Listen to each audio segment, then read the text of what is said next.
Thank you very much. See me or Abby. Well, we're supposed to get a lot colder.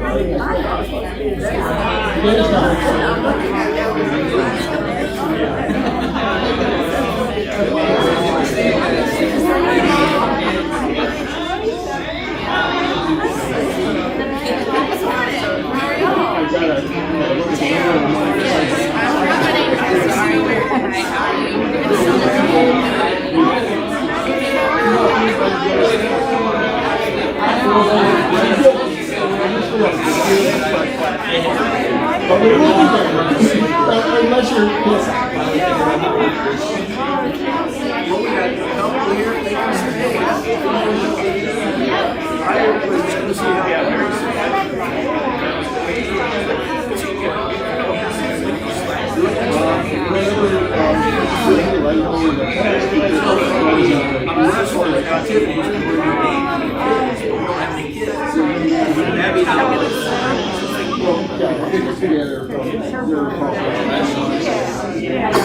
So peanut butter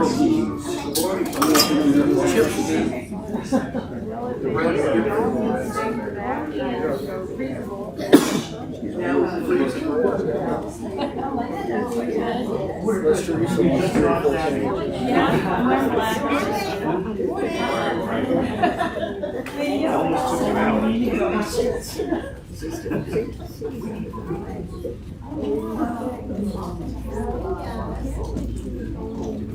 Our story today is called The Hackle Noel Holley, written by Beth Perry, illustrated by Tom Mitchell, and sponsored from Neat Pictures. It is about a turtle who travels. The peddler of puddles never got anywhere fast, possibly because of the weight of his cart, possibly because of some lost dawdling ducks, but most likely because he was always busy making puddles. That's his job. With a tiny tug on his cloud and a drip, drop, drip, the peddler created a puddle just right for a little thirsty hummingbird. With a push and a pull, the water slid down the tubes, through the pipes, and pooled perfectly for a little green frog.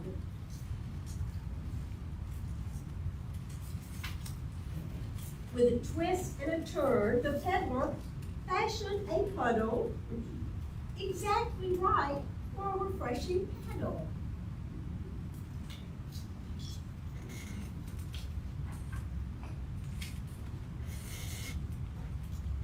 The peddler loved his job, even if it was a bit soggy sometimes. With a twist and a turn and a push and a pull, the peddler had made countless ducks delighted, hundreds of frogs euphoric, and children, well, he'd stopped counting how many children he had created puddles for. From small, single stalk puddles to large float-a-boat puddles. You like to play with puddles? Yeah. Me too. Mm-hmm. He never asked for anything in return, but there was usually a payment of some kind, a freshly dug carrot, a bowl of soup, a lantern of fireflies, a smile, and your smile. He was never lonely. How could he be? But he never stayed in one place very long either. Peddlers rarely do. He traveled from forest to farm to field, one day to the seashore. The peddler could not believe his eyes. He had never seen such a big puddle. Wow, he said. I know, replied a voice behind him. It was a small girl all covered in sand. With a twist and a turn and a push and a pull, the peddler made a rinsing puddle. Except he didn't. He tried again. The sand just gobbles up the water here, the little girl explained. You know how it is at the beach? The water just sinks right through the sand. It's better down here, she said. The peddler parked his cart and then dipped his toes into the ocean. The waves tickled his feet, the saltwater sprayed his face, the new friends played and splashed, and it was wonderful. Fun at the beach. When the girl saw her mother waving, she said, "It's time to go home, bye." Time to go home, the peddler echoed. Home.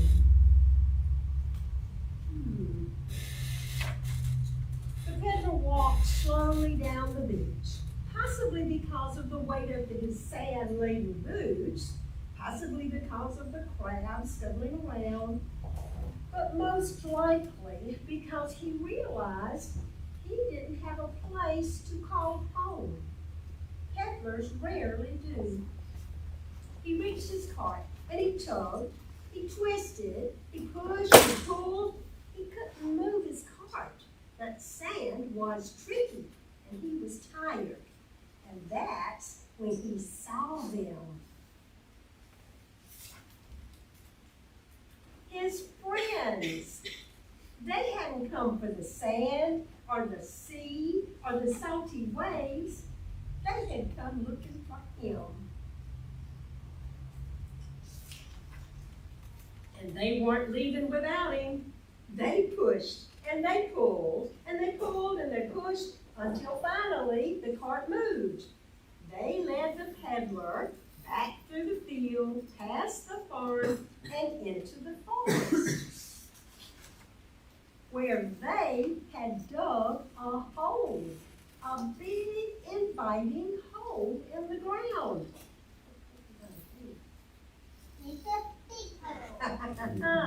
The peddler paused, and then he proceeded to twist and turn and push and pull again and again and again until that puddle became a pond and a possibility. The peddler studied this masterpiece and he smiled. There was only one thing left to do. With a twist and a turn and a push and a pull, the peddler dismantled his cart. What does he do? Then, with a hammer and some help from his friends, the peddler built a home. A home for ducks and fish and otters, for butterflies and dragonflies and frogs, for mornings, for evenings, forever. And of course, the peddler didn't mind sharing, not one little bit. Peddlers rarely did. Like the peddler story? Yeah. He traveled and traveled, and then he found home with friends to live. Good.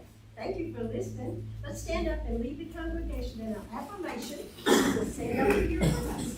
Kurt shall help us too. We are Unitarian Universalists, people of open minds, loving hearts, and helping hands. Thank you. Bo's going to play and y'all make it right and we'll sing the children's day class.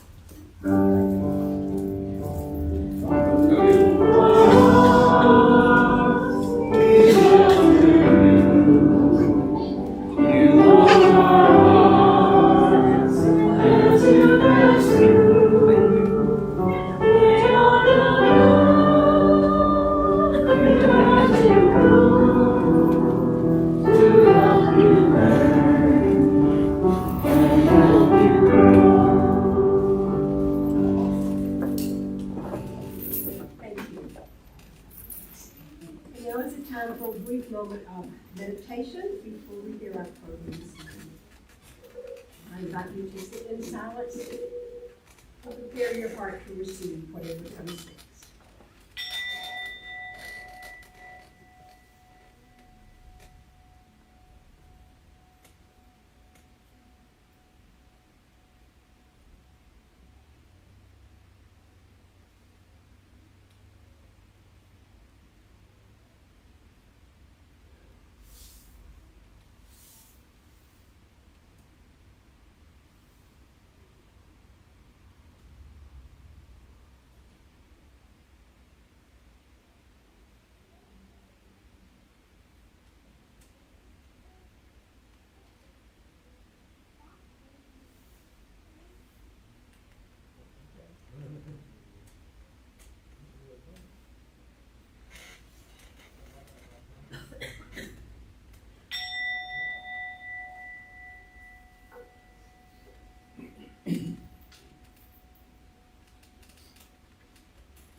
Program this morning is one that most of us really enjoy hearing from one another, sharing the journey of what God is to you.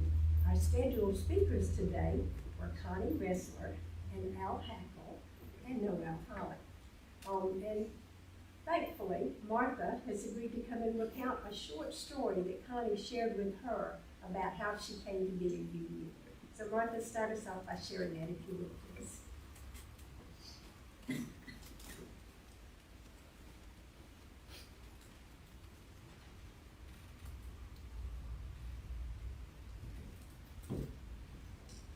As most of you know, I've been picking Connie up on the way to these services for a year or two. I don't even know when it started. She lives a mile away. I passed right by her house and did not inconvenience me in the least. And of course, the advantage of that was that we had more time to talk and share stories and to laugh. We would sometimes even sit in her driveway when I took her home and continue talking. And so I do feel that she's a friend. We bonded over that experience. And I'm truly very sad this morning. But I did think, since she was scheduled to talk this morning, that I would just repeat the very short anecdote she told me about how she became a Unitarian. She said that she was in Auburn, Alabama, where she lived before she came to Statesboro. And she was talking to a group of her friends, and they were all planning to attend a wedding, the same wedding. And one of the women said, you know, I just don't know what to wear, which is always the first question that comes to my mind when I'm going to a wedding. What do I wear? And another woman in the group said, why don't you just wear whatever you wear and you go to church? And the first woman said, I really can't do that because I'm a Unitarian and we wear whatever we want to. And you know, one thing I learned about Connie over these many car rides is she was very intellectually curious. She was very sharp. She was always asking questions. Imagine a Unitarian doing that.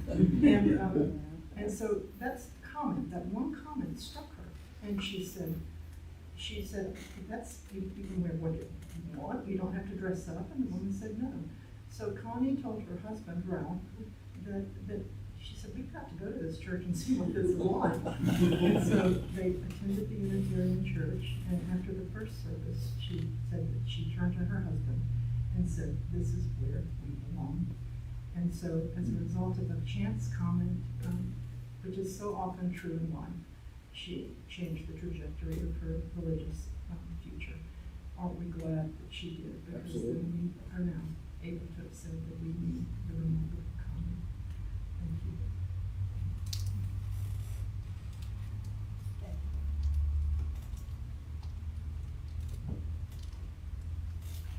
It's easy for me to pinpoint when Connie came the first time because I remember Karen Lambie, who's usually on Zoom, and Karen and Tom celebrated their 50th wedding anniversary here in this building on June the 7th last year. And Connie had just arrived in town, still driving at that point, and she drove over just to be sure she could find the church. And when she pulled in the parking lot and saw there were people here, she thought, what's going on? So she crashed the wedding anniversary party. And we got to meet her, so that was June of last year. So she's been with us right at a year and a half. And of course joined us in October. So she was a member of the fellowship. Thank you for sharing that remembrance of And now we would like to hear from Al Hackle, come and share with us. And then after Al sits down, we'll invite Noel to come and share.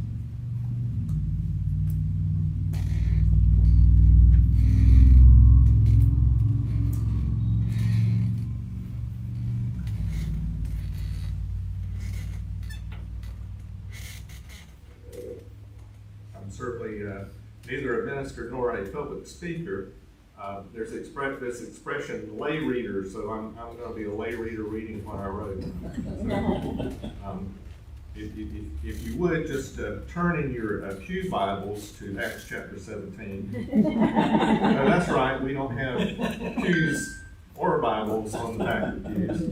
That makes it easier to rearrange the chairs and also consult other sources. But from the New Revised Standard Version, verses 22 and 23, where the apostle Paul, formerly known as Saul, had spent some time in Athens, not to go to Bulldogs games, but was invited by some Epicurean and Stoic philosophers to speak at the Areopagus, the hill where the council met. Then Paul stood in front of the Areopagus and said, "Athenians, I see how extremely religious you are in every way, for as I went through the city and looked carefully at the objects of your worship, I found among them an altar with the inscription, 'To an unknown God.' What therefore you worship as unknown, this I proclaim to you." This morning, just a few minutes ago, I poured oil in a lamp for what we call a chalice, and it was lighted and burns. To what it burns for each of you, I don't know. But putting oil in that lamp has become a religious or spiritual practice for me this year, since I tried to let it go a few Sundays without refueling, and it sputtered out while Randy or Clint or maybe Samara on Samara's first or second Sunday were up speaking, and although they didn't say a word of complaint, I could hear Peter, Paul, and Mary in the back of my mind singing, "Don't let the light go out, this lasted for so many years." Now, I further confess I'm not entirely comfortable with some of the words of the welcoming script, namely, "You are welcome in this, our religious home," because people of UUFS, and even people of UU in general maybe, I see that you are often not very religious, and sometimes wonder if this fellowship is not more of a social and political entity. But Sherry, I wish to thank you for the opportunity to speak this morning. I hope I don't make you regret asking. And with apologies, I'm now going to use a phrase that you and maybe also Jane used when referring to another church here in town as having been your spiritual halfway house. Maybe sometimes it's necessary to move from the periphery of something more to the center of it to really see where you are in relation to it. And this year, I've come to wonder if it's possible to stay in a halfway house for 20 years. I signed the UUFS membership book more than 20 years ago. Why am I the UU? I grew up in a first, occasionally somewhat religious farm family in the community where our neighbors in every direction were aunts and uncles, cousins, great aunts and uncles, my paternal grandparents, etc. Not a lot of those communities live in America, but there are still some that when I grew up in, it's changed a lot. Still a few of those people there, but most of my relations have passed away. When they went to church, they meant the Baptist church that was about a mile up the dirt road from the house where I grew up. My older brothers had gotten baptized at some point, maybe after some revival service and being saved, and then mostly stopped going to church. But I took a different tack since after I started school, some of my school friends who I rode the bus with also went to Sunday school, and I wanted to try that too. That led to my parents going back to church more regularly. And Mama became a children's Sunday school teacher, and Daddy eventually, and then Sunday school teacher, and then a deacon, and the chairman of the deacons for many years. And I went to church with them usually 3 times a week. Sunday morning, Sunday evening.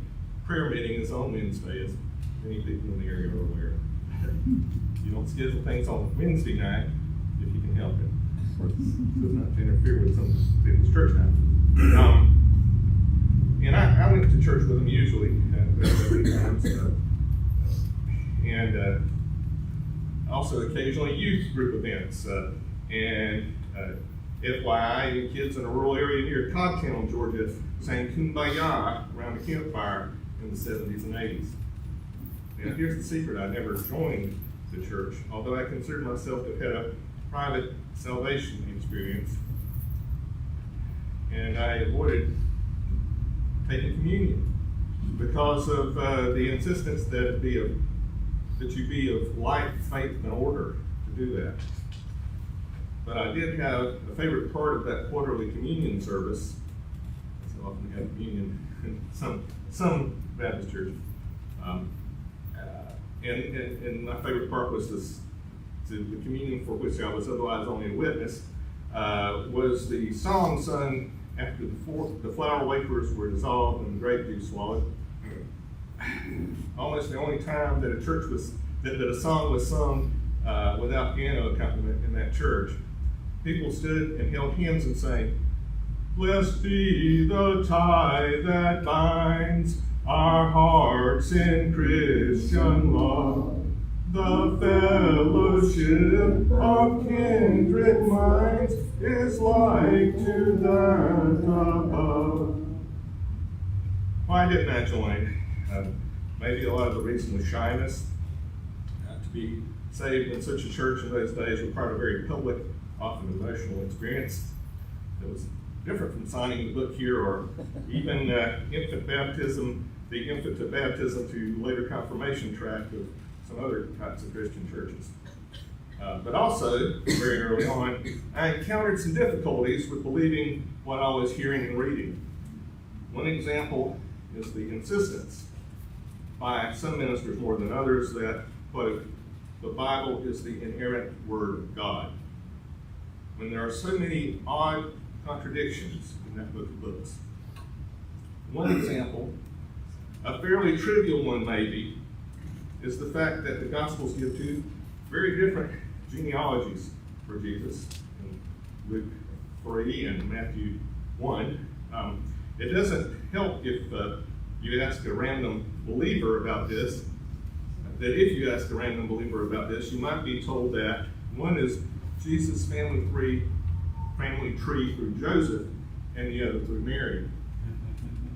But anybody who actually reads those gold passages will see that both are genealogies through Joseph.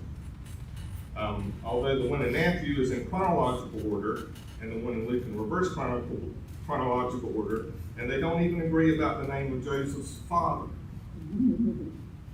The only mention of Mary in those passages is that at the end of the Matthew passage, Matthew 1:16, it is at last acknowledged that Joseph was, quote, the husband of Mary, and Mary was the mother of Jesus, who is called the Messiah. Which begs the question, why did those centuries of earthly paternity matter if Jesus is, as John 3:16 insists, we believe, the only begotten Son of God? Kind of makes Joseph his stepfather. Yes, I asked such questions quietly, but kept going to church, because I did believe something, however vague, and I was deeply impressed by Jesus' healing ministry and preaching, especially the Sermon on the Mount. Take, for example, Matthew 5:43 through 45, quote, "You have heard that it was said, you shall love your enemies and pray for those,"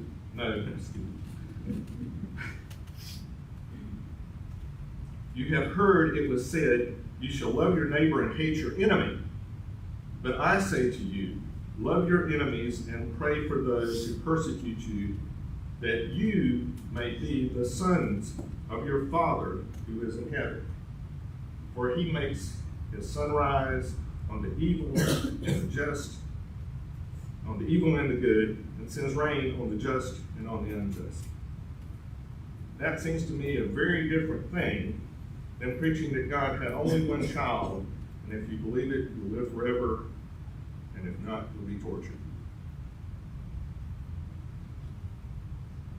You shall love your neighbor. Okay? Jesus says, don't believe that you shall love your neighbor and hate your enemy, but it says, love your enemies and pray for those that do persecute you, so that you may be sons of your Father who is in heaven, where he makes the sun rise on the evil and the good.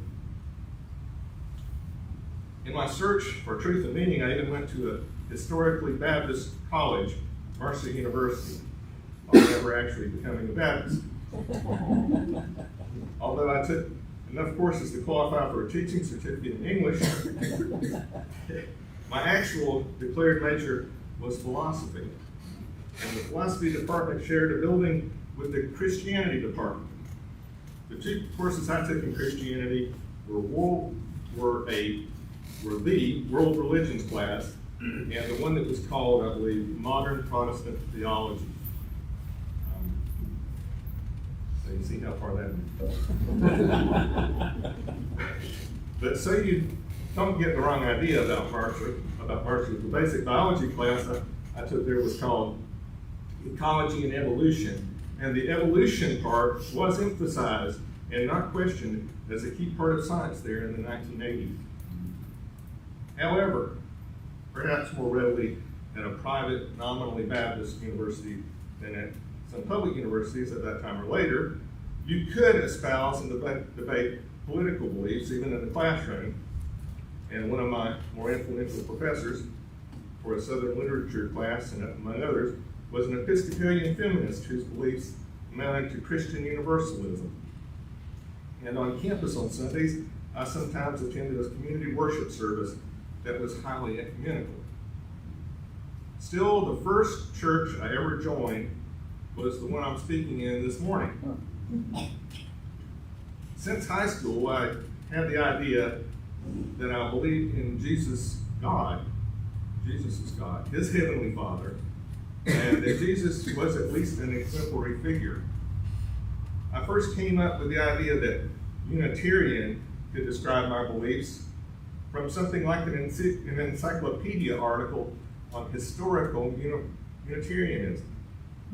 And I learned that there was a UU church, and that there was such a thing as a UU church in Savannah, from a letter in the Savannah Morning News by the Reverend Francis Anderson. Later, the first minister I heard speak at a UFS, the Statesboro UU service, that was at the Botanical Garden. That was a few years ago. You could have told when the timeline was up on the wall for our 40th anniversary earlier this year. Was it 40? All right.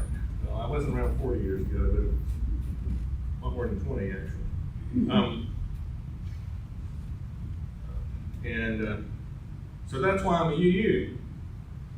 But after all this welcoming I've done this year, I've started to wonder if I'm still welcome with some of the things I hear occasionally. You see, I still believe in God, and maybe I'm enough of a habitual heretic to have my doubts about any group that would have me as a member.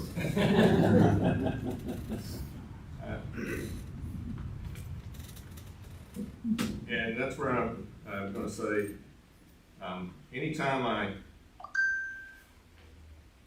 start to do something where I'm focusing too much on myself, I hear a voice. The voice comes to me in different ways. I don't mean weird. I'm not hearing sounds in the air. But something comes to me that'll say, Al, it's not all about you. And that happened this morning when this burner phone of mine that chooses when it gets messages, and it gets Wi-Fi at work and Wi-Fi at home, and then I travel through two or three counties, and it picks up off of tower. It decides to send me messages the next morning that were sent yesterday, and I learn in Miss Connie's passing. And as Sherry's told you, she was to be originally one of the other speakers this morning. And it's not all about me. And I hope that this church was fulfilling for Connie. It certainly seems to have been enough to her that she was here very often. And needed help to get here and found that. Thank you, Martha. And I will say I'd like to now, after the next few weeks, maybe move back to the periphery just a little bit, but continue in full support. And maybe I could visit some other churches next year, but I'll still be here as often as I can. That's why I'm with you. Thank you. Thank you.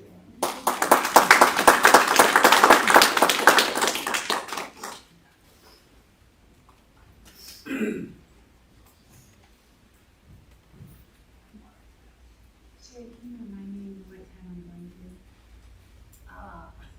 to? I'm making a living quick. 11:20, okay, Thank you. I can do that.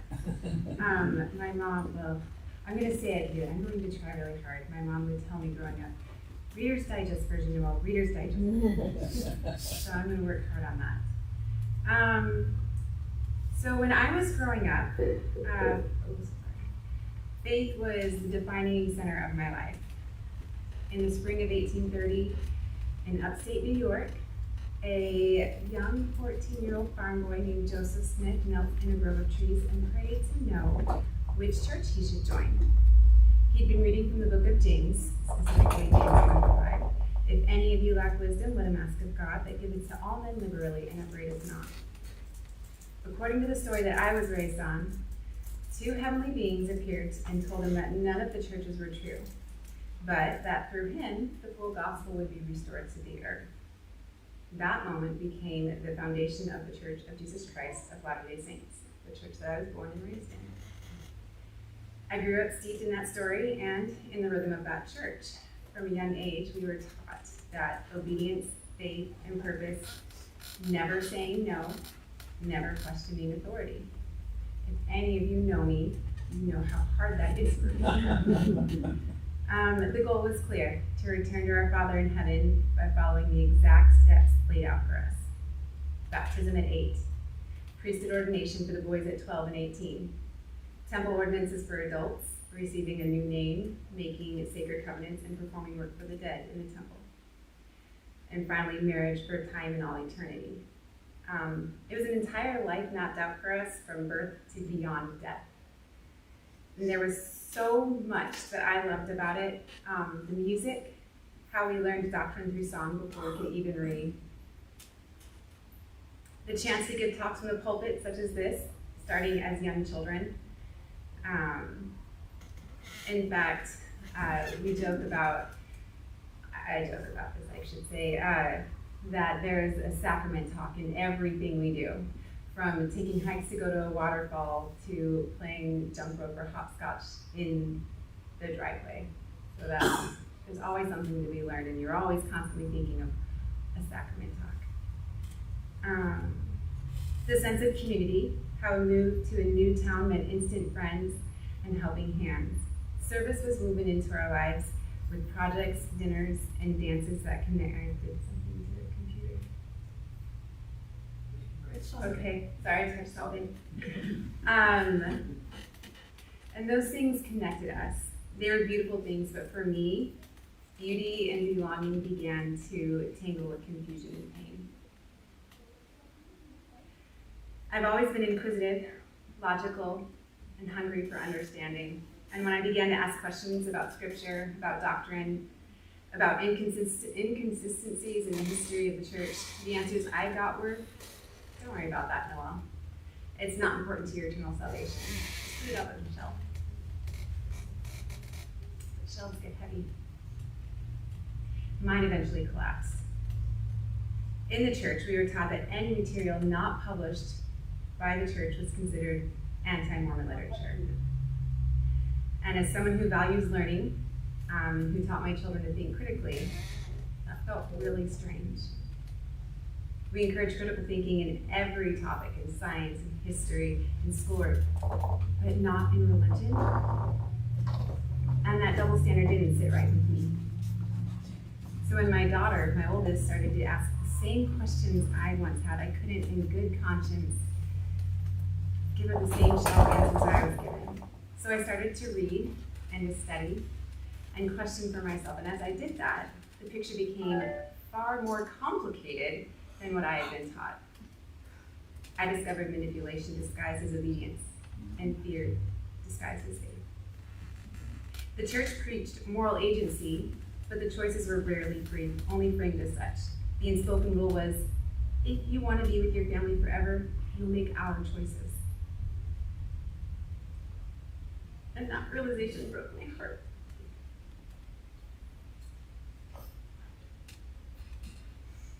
I went through a long, dark season, grieving not only the loss of my religion, but the loss of trust. Trust in leaders, in systems, and even in myself. I thought that I might settle more into a broader form of Christianity, but that didn't fit either. I didn't feel safe to trust much of anything. So I turned inward and started asking, what do I actually believe? I realized I value connection and kinship. I value love and fairness. I value logic and reason. I value humility, the willingness to admit when I've been wrong and to grow. And I value the freedom to seek truth without punishment or shame. For a while, I simply held on to these values privately. But I missed the community. I missed the music, the service, the shared purposes, but I couldn't go back. Then one day, while talking with a friend about that emptiness, she said, have you ever heard of the Unitarian Universalists? So I looked it up. When I read about this organization, the faith, the free and responsible search for truth and meaning, the inherent worth and dignity of every person, the interdependent web of existence, I felt something stirring me. A small, cautious glimmer of hope. The December 2 years ago, I brought my kids to our first UU service. It happened to be the Christmas Sunday service, and Jane was leading the nativity reenactment.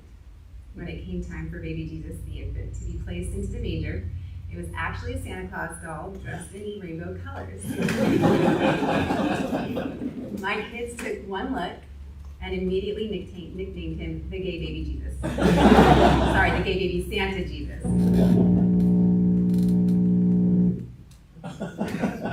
Thanks.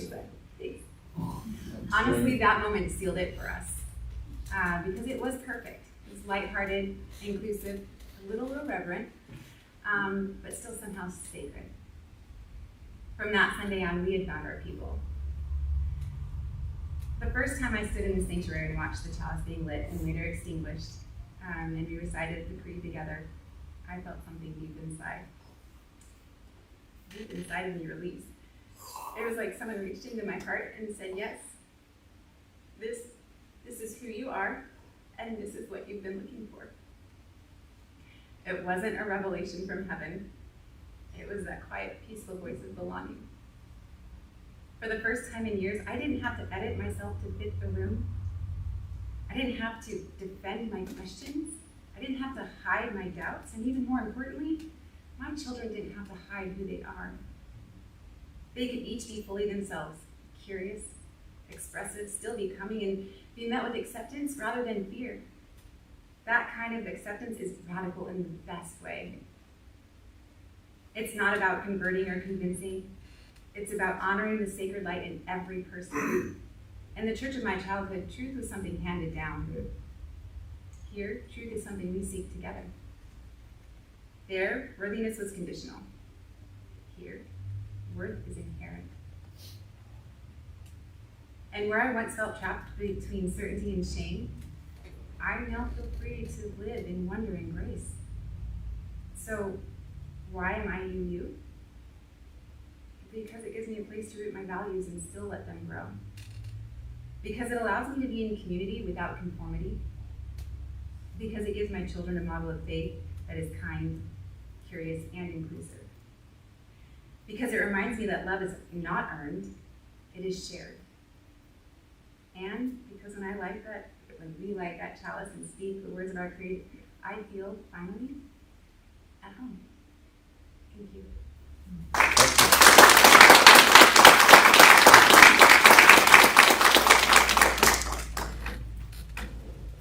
Thank you, Noel. Thank you, Al. Thank you, Martha. Okay, so we need to get something from you. Now is the time of the service for the sharing of pledges and gifts to support the work of our religious community.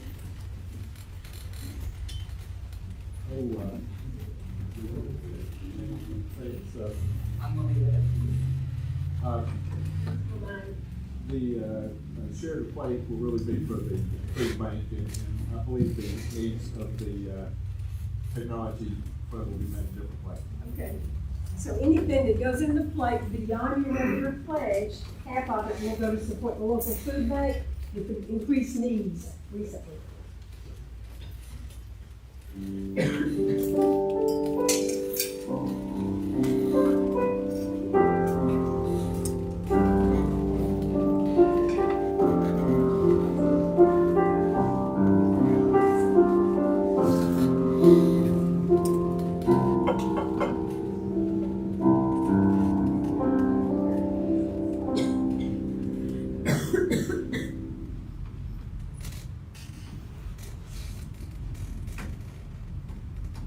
These gifts are received and appreciated.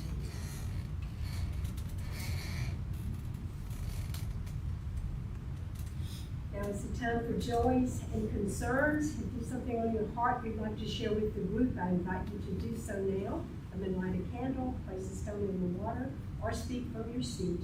If you will, when you speak, say your name. We still always have folks new who are trying to put names and faces together.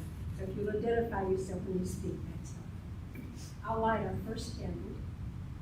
Don't forget to use the microphone.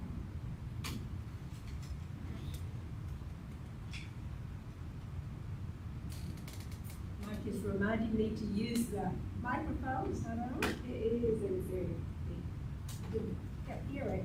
Red light's on. There you go. Better now? No, still? it's on, it's just very. We need to turn it up, bud? I'm gonna get it together. Thank you. Thank you.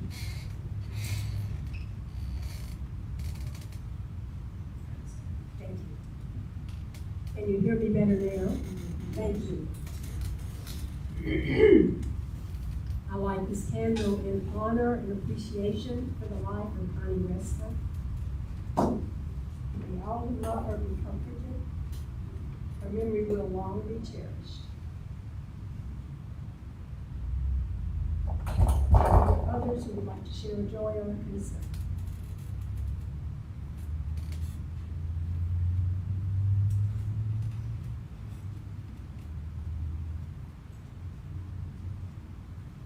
I'm Rebecca, and I come from up north, and every year I get impatient when the leaves don't turn. And the leaves do finally start to turn around Thanksgiving and Christmas. And yesterday I saw a gorgeous, gorgeous bush, bright red bush. And then I looked around and started seeing other colored leaves here and there. So they're turning. And I'm thankful.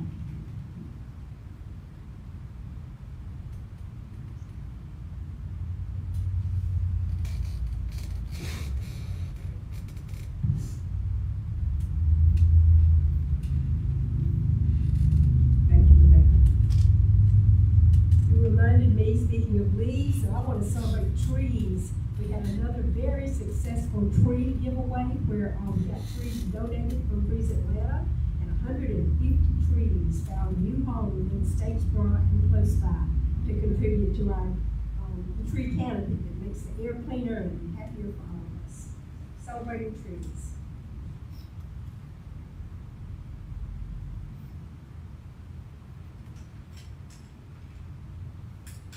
And I will light one final candle for those joys or concerns.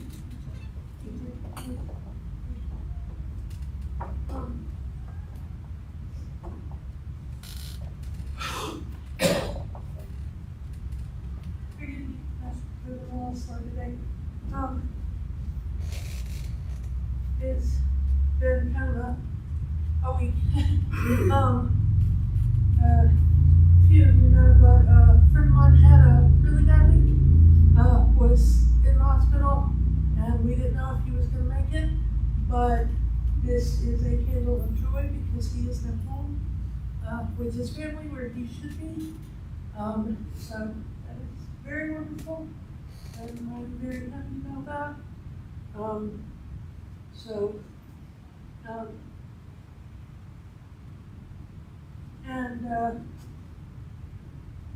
This one is a candle of remembrance because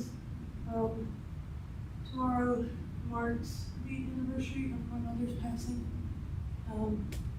So back in 92, so it's been 30 some odd years, but it's always a rough time for me around this year, this time of year.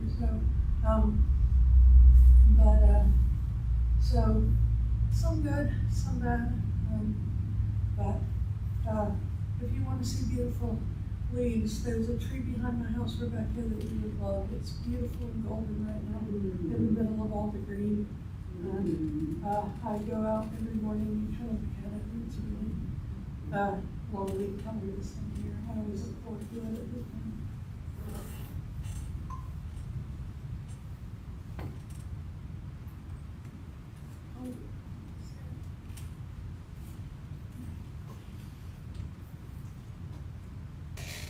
Buddy, I'm Siren.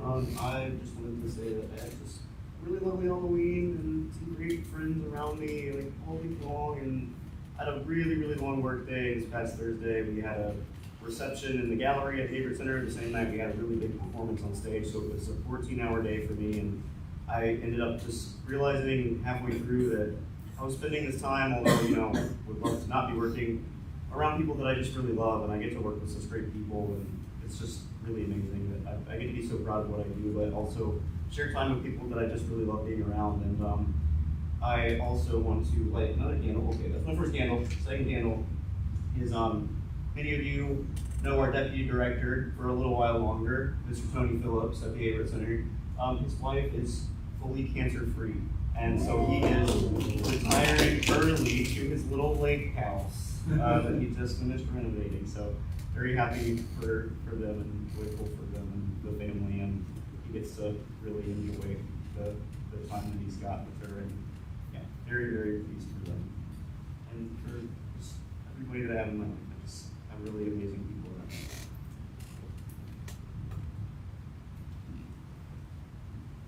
Amen.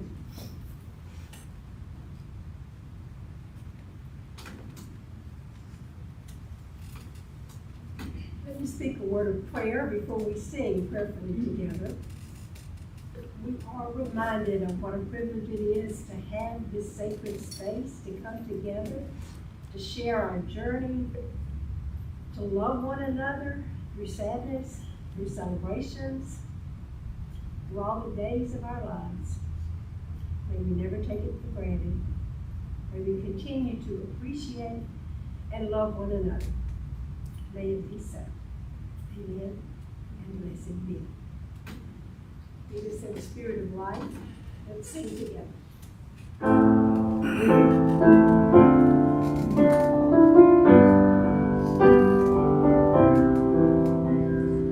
Sing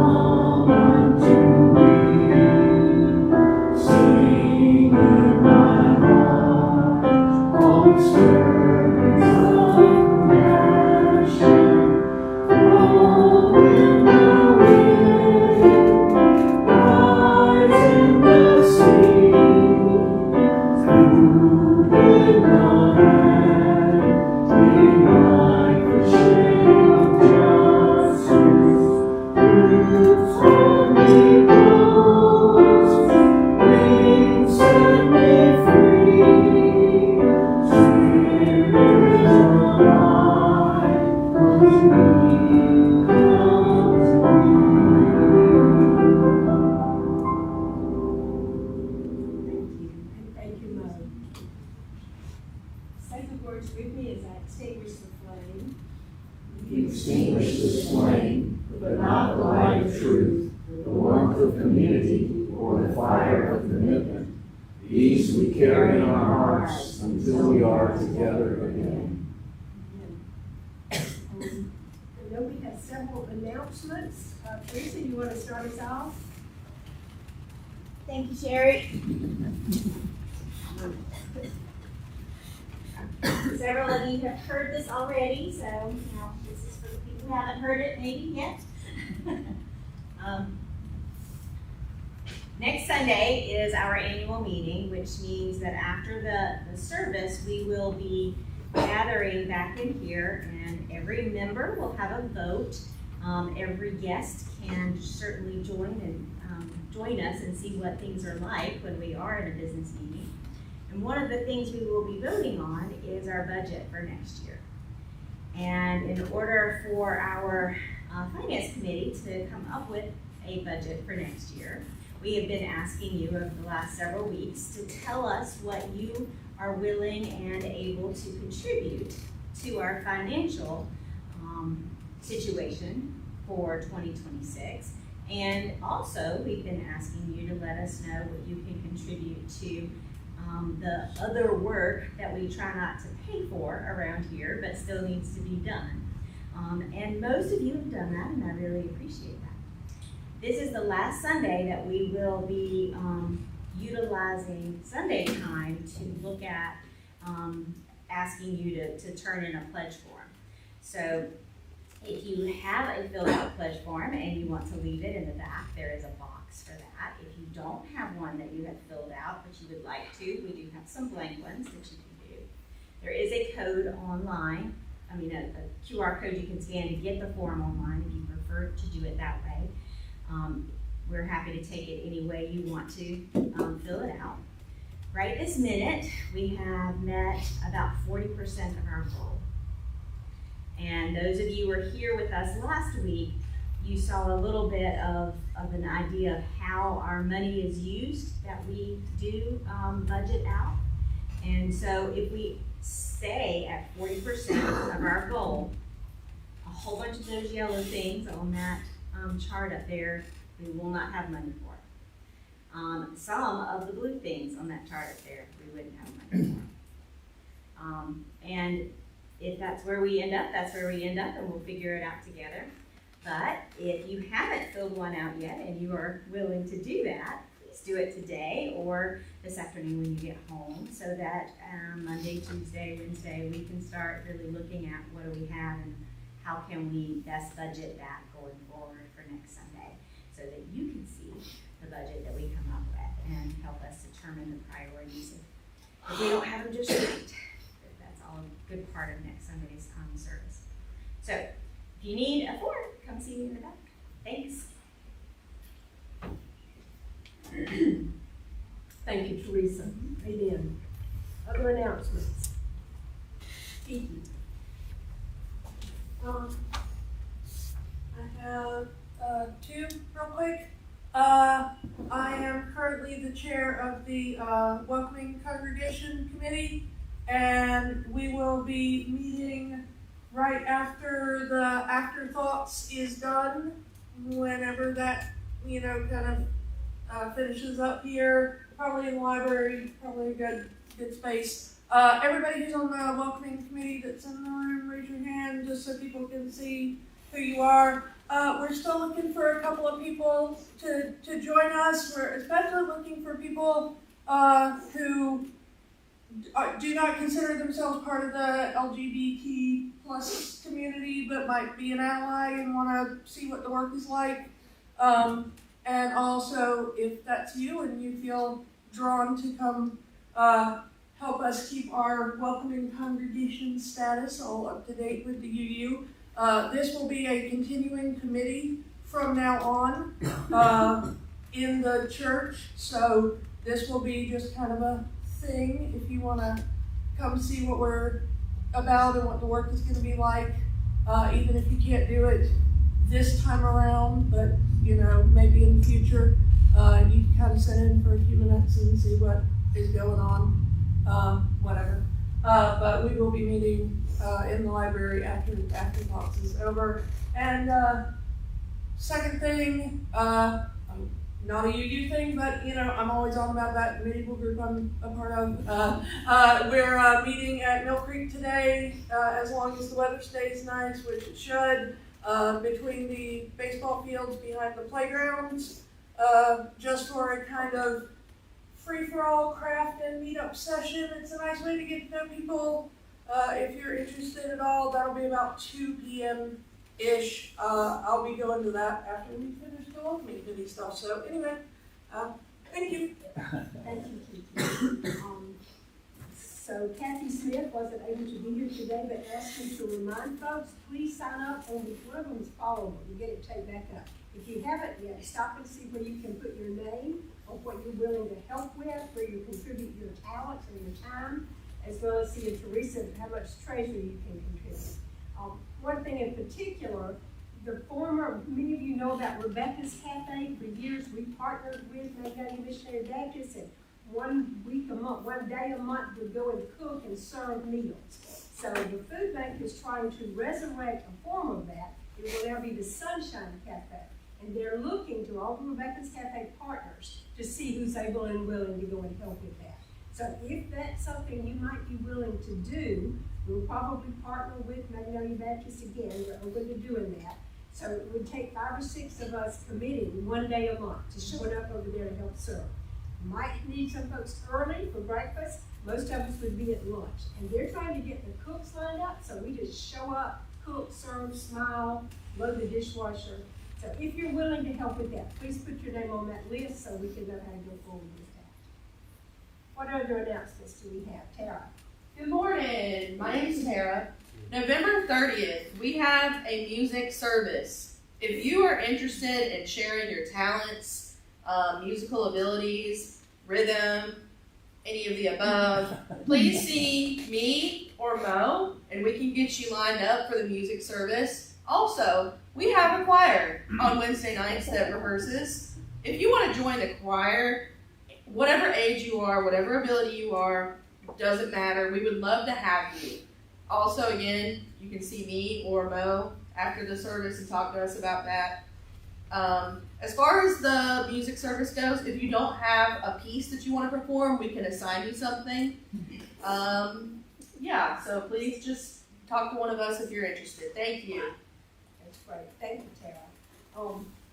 As was mentioned earlier, there is a card as soon as you go out the back door on the left on the table. Please sign the card that we sent to Connie's sons. Fran shared with Martha and then with me that Connie was not a believer in funerals. There was no funeral for her husband, for their dad, and so they're honoring her wishes. There will not be a formal service. There will be a private family when they gather at Christmas. They'll all remember the private. But stay tuned. If you're on the Facebook page, we'll do our own little internal reflect and remember about Connie. So if you're not on the Facebook page and you're on Facebook, join the page. So sign the card. Go have some refreshments. Thank you, Chris, for bringing food for us today. And we will announce later when the date is set, when Cynthia figures out where we'll plant the butterfly bush in Connie's memory. That's what that's for.